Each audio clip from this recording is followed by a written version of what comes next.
Welcome to the Occult London Podcast. This is a new podcast dedicated to exploring magic, mysticism, the Kabbalah, as well as other topics. If you like the podcast, please write a review and rate it on iTunes or whatever platform you listen to this on, as it will really help us to get this message out there. Also, be sure to visit our website at occultlondon.co.uk. In today's episode, we will be continuing our astrological discussions and theme with an episode that is going to be the sort of introduction to a series on some of the mythological and symbolic aspects that lie behind the 12 signs of the Zodiac. As we discussed in our previous historical episodes, looking at the origins and history of some of the astrological thinking, in these ones, we are going to be looking much more at the star signs, the constellations, and the zodiac, and why they are. Why is Aries a ram, Cancer a crab, Leo a lion, etc. Although some scholars have suggested that these animals have been selected because primitive man looked at the shapes of the sky and fills the rest in with their imagination. I'm not 100% convinced on that answer, and I believe it may be much more complex, as well as possibly having a sort of spiritual, religious or symbolic aspects behind some of these signs.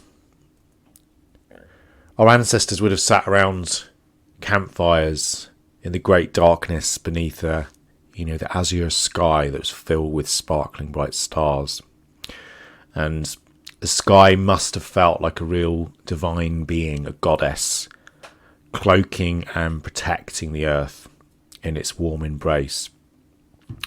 Anyone who has travelled to a place where there's no light pollution would definitely be able to attest to the magnificence of the night sky when it is not filtered by the orange glow of our urban cities.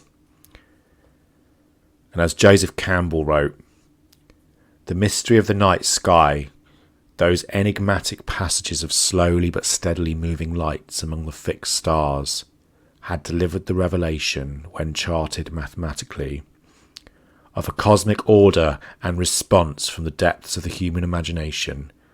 A reciprocal recognition had been evoked. A vast concept took form of the universe as a living being in the likeness of the Great Mother, within whose womb all the worlds, both of life and death, had their existence. So ancient man must have looked up at this beautiful sky and seen it as a symbolic goddess, a giant hollow dome covering and rising over the flat earth. And then possibly later on this is developed into the idea of the hollow sphere, with the globe of the earth at its centre. And the sun would then make a journey every year around the edge, making a complete circle within 1 year. And this is a wondrous place where our ancient ancestors would have seen the gods and goddesses as being living beings.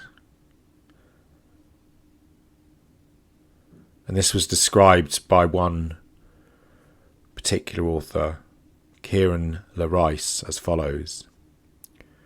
Thousands of years ago, it was no doubt a similar experience of the night sky that compelled our ancestors to envisage the universe as the all-embracing womb of the great Mother Goddess, within which all life springs forth, and to which all individual forms will finally return.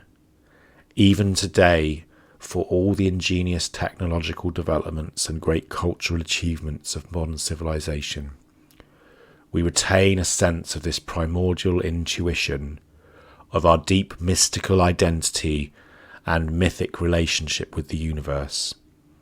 If we can set aside our more limiting rational preconceptions, we can recognize in the mystery of space something of the mystery of our own deepest being. And that's from Archetypal Cosmos, Rediscovering the Gods in Myth, Science and Astrology.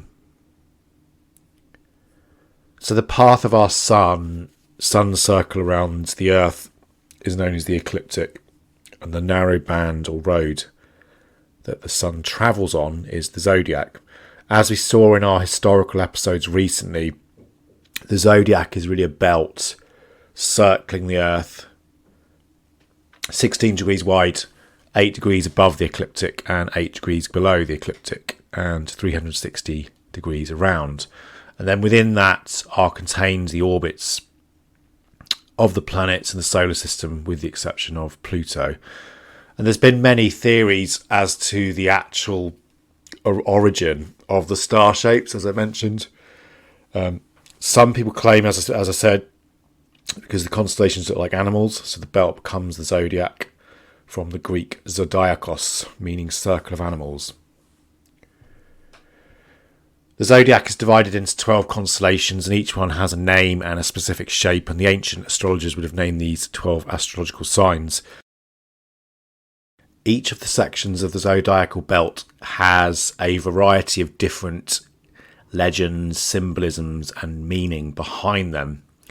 So in the next 12 episodes, we will be exploring this in greater detail, starting with Aries and proceeding through the entire universe until we end at Pisces at the other end of the year. We're not going to be going into the personality aspects, e.g. hair colour, eye colour, etc., as there's an awful lot of that stuff out there, but I wanted to kind of focus on each sign from a kind of mythical and hermetic perspective as being part of this greater corpus of knowledge that includes, alchemy, magic, and spiritual practices. As I mentioned, the meaning behind why a certain animal is shown in a particular section rather than others is not really very clear. However, we will try to shed some light on the different stories, the mythology, as we progress on our journey. As Joseph Campbell wrote, "Myth is the secret opening through which the inexhaustible energies of the cosmos pour into human cultural manifestation." Jung is going to be quite important to some of this as well.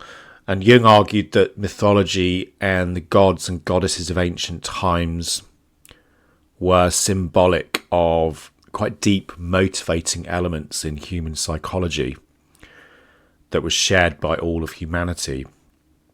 And this is really the basis of his theory of the collective unconscious, whereby we have archetypal symbols common to all human beings that lie at the heart of consciousness and emerge in paintings and creative endeavours. And this concept is very much aligned to the spiritual traditions of the world, by the name of the astral light, the group mind, etc.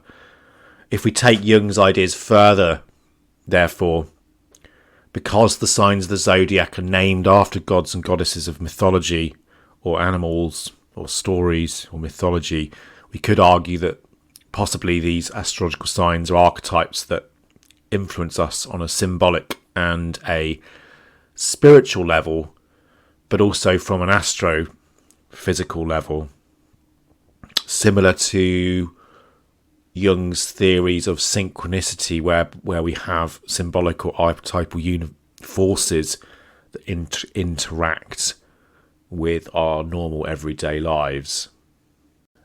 So perhaps this connection or this interaction between the archetypal symbolic level and the worldly one via the unconscious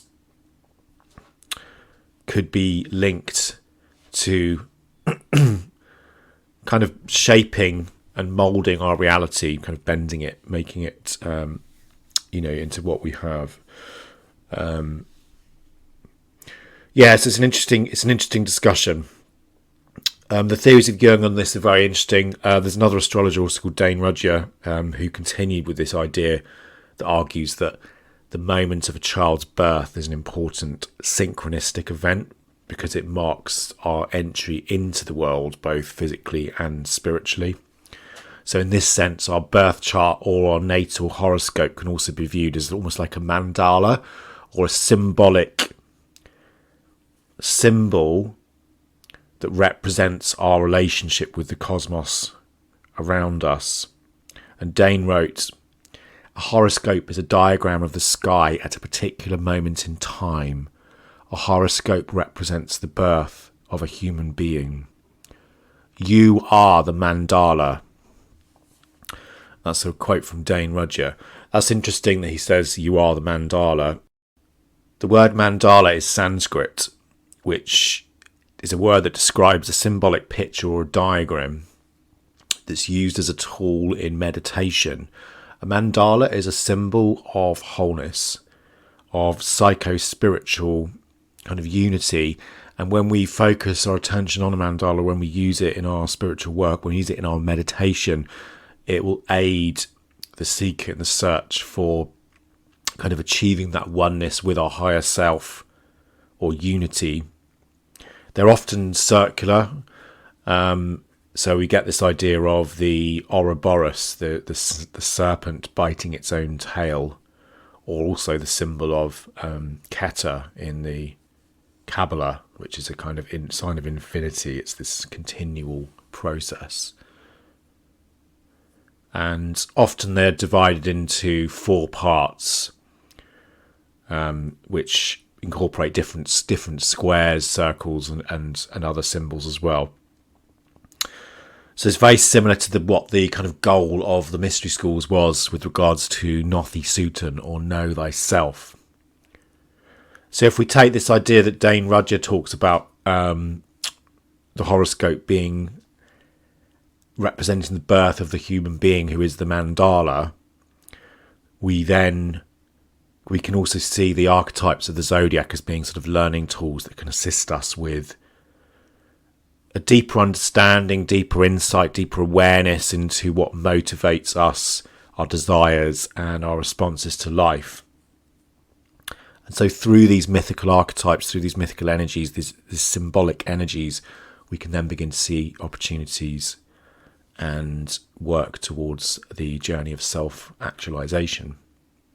And this is described by Dane Rudhyar as follows. The essential purpose of astrology is not so much to tell us what we will meet on our road, as it is to suggest how to meet it, and the basic reason for the meeting, which quality in us, which type of strength is needed to go through any specific phase of our unfoldment as an individual. Through mythology, we can begin to see a process of self-development that kind of almost unfolds or peels back the onion. It's bringing our kind of conscious awareness forward. And this process of developing our conscious awareness is very much one of the prime focuses of mystery schools throughout history. And this is what Joseph Campbell describes as being the hero's journey. The hero's journey is usually marked at the beginning by an initial sort of lack of awareness, innocence, very similar to the Fool tarot card, which is then followed by a challenge or a crisis, which then leads to an outcome of gain, depending on how the hero responds. And the formula is normally separation, initiation, return, which is really sort of describing the story that we see in many myths around the world. So the hero or the heroine goes out into the world where they have all kinds of adventures and meet all kinds of challenges, hardships, but then they bring that power back to their village, back to their fellow man. Campbell describes this as follows. The usual hero adventure begins with someone from whom something has been taken, or who feels there is something lacking in the normal experience available or permitted to members of society. The person then takes off on a series of adventures beyond the ordinary, either to recover what has been lost or to discover some life-giving elixir. It's usually a cycle, a coming and a returning. And that's a quote from Joseph Campbell. So as we can see, in this sense, aspects of some of this astrology that we're talking about can be seen to give us an insight into our kind of innermost nature, and also bring out what is unconscious or conscious awareness, so making us easier for us to pinpoint our strengths and weaknesses. As Maslow wrote, the realization or fulfillment of one's talents and potentialities, especially considered as a drive or need, is present in everyone. To conclude this episode, we can say that although we will never be able to conclusively say for sure why our ancestors named specific zodiacal sections after certain animals or symbols, what we can say is this is slightly irrelevant. As we saw in our historical episodes, the practice and art of astrology has developed so much over the last 3,000 years and had so much importance, so much value and significance to millions of people, that the mythology and symbols of these archetypal stellar beings have had a really profound impact on our consciousness, on our awareness. So therefore the function of mythology, of raising awareness and bringing deep insight, is very much there. Through the power of these symbols and myths, I think also we can potentially connect with those deep unconscious energies and bring light into ourselves to help with the development and emerging of self-awareness. And this is really the true power of magic, and why magic often uses mythological imagery, because it's through symbol that we can tap into that part of the brain that seems to be locked out from our conscious mind. As Dion Fortune wrote, it is well known to mystics that if a man meditates upon a symbol around which certain ideas have been associated by past meditation, he will obtain access to those ideas, even if the glyph has never been elucidated to him by those who have received the oral tradition, by mouth to ear.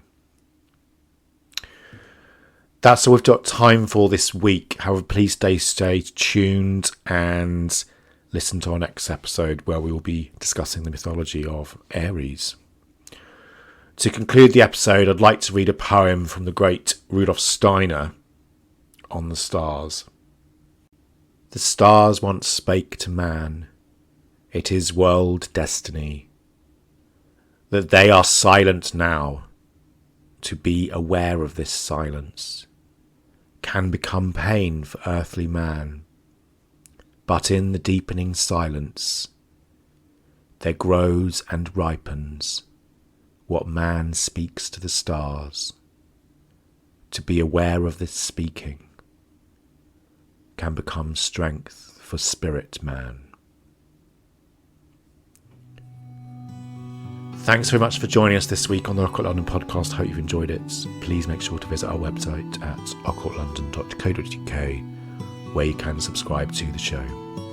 Thank you and good night.